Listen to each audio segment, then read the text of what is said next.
Hi everybody. Today in this video we will see about the minerals and energy resources of class 10 geography. What is a mineral?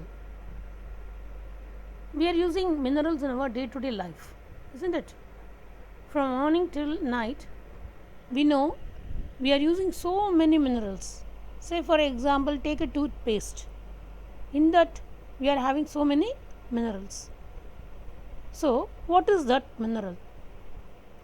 Geologists define minerals as a homogeneous, naturally occurring substance with a definable internal structure. Minerals are found in varied forms in nature, ranging from the very hardest diamond to the softest talc. Why are they so varied? Rocks are combinations of homogeneous substances called minerals. Some rocks, for instance, limestone, consists of single mineral only, but majority of the rocks consists of several minerals in varying proportions. Although over 2000 minerals have been identified, only a few are abundantly found in most of the rocks. A particular mineral that will be formed from a certain combination of elements depends upon the physical and the chemical conditions under which the materials are formed. This in turn results in the wide range of colors, hardness, crystal forms, luster and density that a particular mineral possesses. And geologists use these properties to classify the minerals according to the color, according to the hardness. They classify the minerals. Now let us see the difference between a geographer and a geologist. Geographers are the one who study about the minerals as a part of the earth's crust for a better understanding of the landform, and they are interested in the distribution of mineral resource and the associated economic activities. But a geologist is interested in the formation of mineral, their age, and the physical and chemical composition. So, both differ in the way they study the minerals. Minerals are usually found in ores. The term ore is used to describe an accumulation of any mineral mixed with other minerals. For example, bauxite is the ore of aluminium. So, it's an ore. Okay, it's an accumulation of a mineral mixed with other elements. Mode of occurrence of minerals here implies about the different ways how we get the minerals or from where we get the minerals. The first and foremost one we are going to see is about the occurrence of minerals in the igneous and metamorphic rocks. I hope you already know about what is an igneous rocks. It is the oldest crystalline form of rocks formed due to the magma which comes out as lava, or sometimes under the earth's surface itself. It comes up and gets solidified in the cracks and crevices, faults, joints, whatever the gaps are available. This magma comes up towards its surface and gets solidified, and they are this type of minerals. Examples of those minerals are tin, copper, zinc, lead, and they are found in two different ways. Smaller occurrences are called veins, and large occurrences of the igneous and metamorphic rock minerals are called lodes. The second one is a sedimentary rocks. In the sedimentary rocks, a number of minerals occur in the beds or layers. They have been formed as a result of deposition, accumulation, and concentration in the horizontal strata. One such very good example is coal. where it's a fossil fuel. You all know it is getting accumulated, it gets sedimented, okay, under the earth for a longer period of time, and due to the heat and pressure, coal is formed. Another group of sedimentary mineral include gypsum, potash salt and sodium salt. These are formed as a result of evaporation, especially in the arid regions. You can see the very good example is the sodium chloride what you have. It's due to the evaporation from the sea water we get the salt. By evaporating the sea water we can get the rock salt.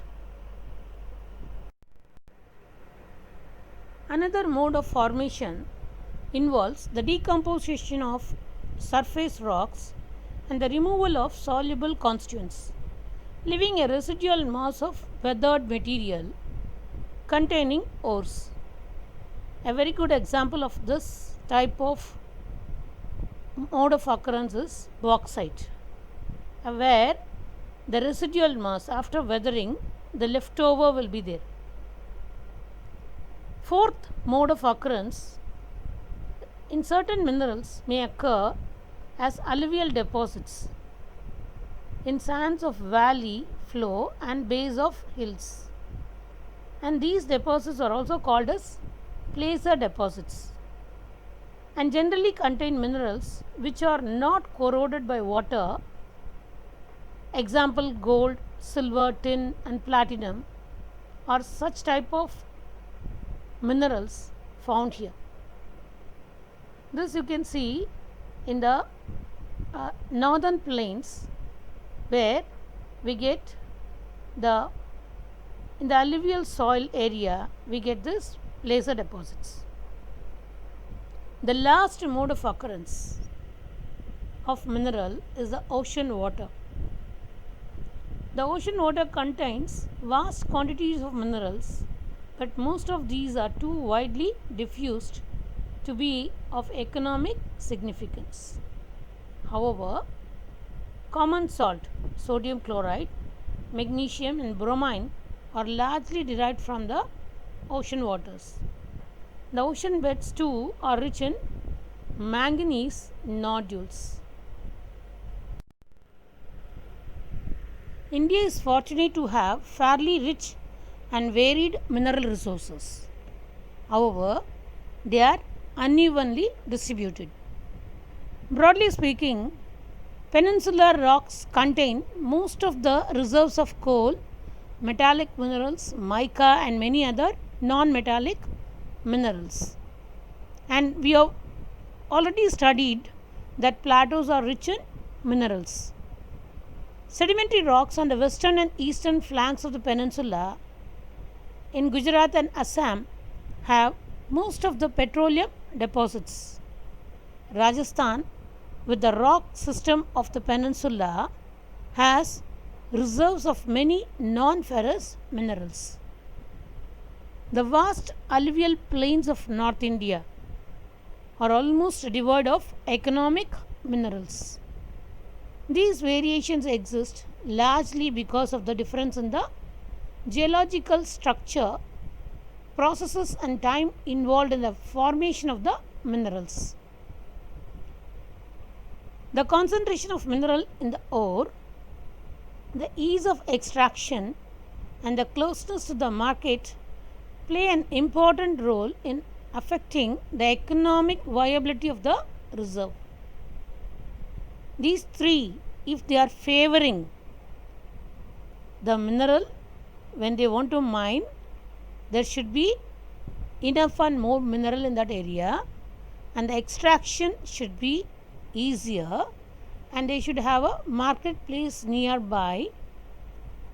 When all these things are there, then there will be a choice made between this number of options how or whether a mineral deposit or a reserve can be turned into a mine. All the areas cannot be mined, because before mining we should know, we should study about how much mineral is available in that area. Next we are going to see about classification of mineral resources. Minerals can be broadly classified under three headings: metallic minerals, non-metallic minerals, and energy minerals.